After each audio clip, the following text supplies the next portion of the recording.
అదేవిధంగా ప్రాతకాలలో మొట్టమొదటిదైన త్రిమూర్తులతో మొట్టమొదటి వాడైన బ్రహ్మదేవుడు, అదేవిధంగా మనకి త్రికాలాలలో మొదటిదైన బ్రాహ్మీ ముహూర్తంలో చేశాడు. ఎలాగమ్మా?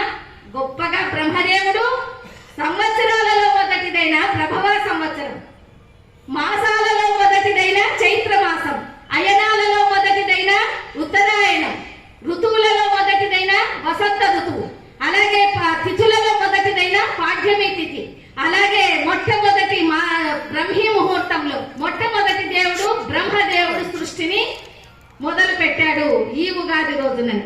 అందుకనే చూడండి, మనం కూడా మొట్టమొదటిగా వచ్చే చెరుకు పంట తీపిని ఈ ఉగాది ప్రసాదంలో మనం కలుపుతున్నాం.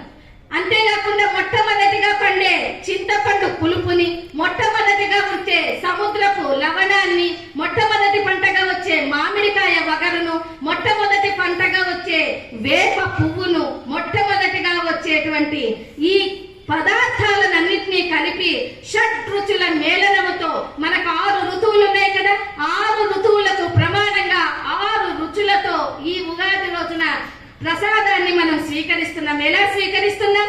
మన ఇంట ఏ విధంగా అయితే ఇల్లాలు ఉందో, అంటే ఆలు అంటే రక్షించేది అని, ఇంట్లో వాళ్ళందరినీ రక్షించేది ఆలు కనుక ఆ ఇంటి ఇల్లాలి చేత ఈ ప్రసాదాన్ని స్వీకరించి తీసుకుంటున్నాం. మరి ప్రసాదాన్ని ఏ విధంగా భక్షిస్తున్నాం అంటే ఒక మంత్రం చెప్తున్నాం. దాంట్లో కూడా ఎంతో అర్థం ఉంది. ఓం శతాయువజ్ర దేహాయ సర్వ సంపత్కరాయ చ సర్వానిష్ట వినాశాయ నింబకం దళవక్షణం. ఈ ప్రసాదాన్ని తీసుకుంటే ఎలా ఉంటుందమ్మా? మన దేహం అంటే వజ్ర సమేతంగా ఉంటుంది. వజ్రం ఏ విధంగా అయితే బాగా గట్టిగా ఉంటుందో అలాగే మన దేహం కూడా బాగా గట్టిగా ఉంటుంది. అందుకే పూర్వకాలంలో 100 సంవత్సరాలు 125 సంవత్సరాలు బాగా జీవించి ఉండేటువంటి వారు. అదే విధంగా అన్ని శుభాలను సంపత్తులను మనకు అనుగ్రహించేదే ఈ ప్రసాదం. చాలా మంది పచ్చడి అంటూ ఉంటారు, ఉగాది పచ్చడి. కానీ భగవంతుని దగ్గర పెట్టినటువంటి పదార్థాన్ని ప్రసాదంగా స్వీకరిస్తాం కనుకనే మేము ఉగాది ప్రసాదము అని చెప్తున్నాం. మొట్టమొదట ఈ ప్రసాదాన్ని నింబకం దళభక్షణం అనేవారు. కేవలం నింబకం అంటే ఈ వేప పూతను బెల్లంతో కలిపి మాత్రమే తీసుకునేవారు. ఆ తర్వాత అశోక చెట్టు చిగుళ్లతో ఈ వేప పూతను కలిపి తీసుకునేవాళ్ళు. అందుకనే అప్పుడు అశోక కరికా ప్రసాలి అని అనేటువంటి వాళ్ళు. ఆ తర్వాత కొంతకాలానికి వీళ్ళు ఏం చేశారమ్మా అంటే ఈ నింబకం దళభక్షణం అనేది వేప పూత బెల్లం అంటే 2 రకాలుగా, ఒకటి మంచిగా ఒకటి సుఖంగా, అంటే ఒకటి తీపి ఒకటి చేదు, ఒకటి కష్టం ఒకటి నష్టం, ఒకటి సుఖం ఒకటి సంతోషం, లాభ నష్టాలను కష్టాలను సుఖాలను సంతోషాలను అన్నిటినీ కూడా మేము సమానంగా స్వీకరిస్తాం అంటూ ఆ విధంగా వాళ్ళు నింబక దళభక్షణం చేసేటువంటి వారు. ఆ తర్వాత కొంతకాలానికి ఇంకా 2 పదార్థాలు చేరారు మన మానవుడు. నింబ సుమ ఆమ్ల శర్కర ఘృతైర్యుతం అన్నారు. అంటే నింబ సుమ వేపపూత, ఆ తర్వాత ఆమ్లం అంటే మామిడికాయ, ఆ తర్వాత శర్కర అంటే పంచదార కానీ లేదా బెల్లమే ప్రశస్తమైనది, బెల్లం వల్లనే మనకి కాల్షియం వస్తుంది.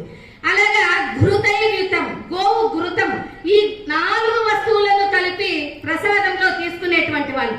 2 ఈ కాలంలో వచ్చే పూతలు, మామిడి పూత వేప పూత, 2 దైవ పదార్థం దేవతా ద్రవ్యాలు. ఏమిటది? బెల్లము గోఘృతం. ఈ 2 దేవతా పదార్థాలు. వీటిని స్వీకరించి తీసుకునేటువంటి వారు ఈ ప్రసాదాన్ని. మరి మనకి ఈ ప్రసాదములో తీపి ఉంది. తీపి దేనికి గుర్తు? కామములకు గుర్తు. అంటే ఇది ఎక్కువైనా కష్టమే కనుక కామం అంటే కోరికలు. కోరికలు అయితే ఎట్లా ఉంటాయి? కోరికలు కోరితే ఒకటి కోరుతుంటారు, ఒకటి కోరుతూనే ఉంటారు. మొట్టమొదట ఏం కోరుతారు? ఆహారం కోరుతారు. ఆహారం కోరితే వనితయుం కోరు, వనితయుం కోరితే గృహిణిం కోరు, గృహమును కోరితే పదవులు కోరు, పదవులు కోరితే వాహనములు కోరు, వాహనములు కోరితే ధనములు కోరు, ధనములు కోరితే సంపదలు కోరు, సంపదలు కోరితే పదవులు కోరు, పెత్తనములు కోరు.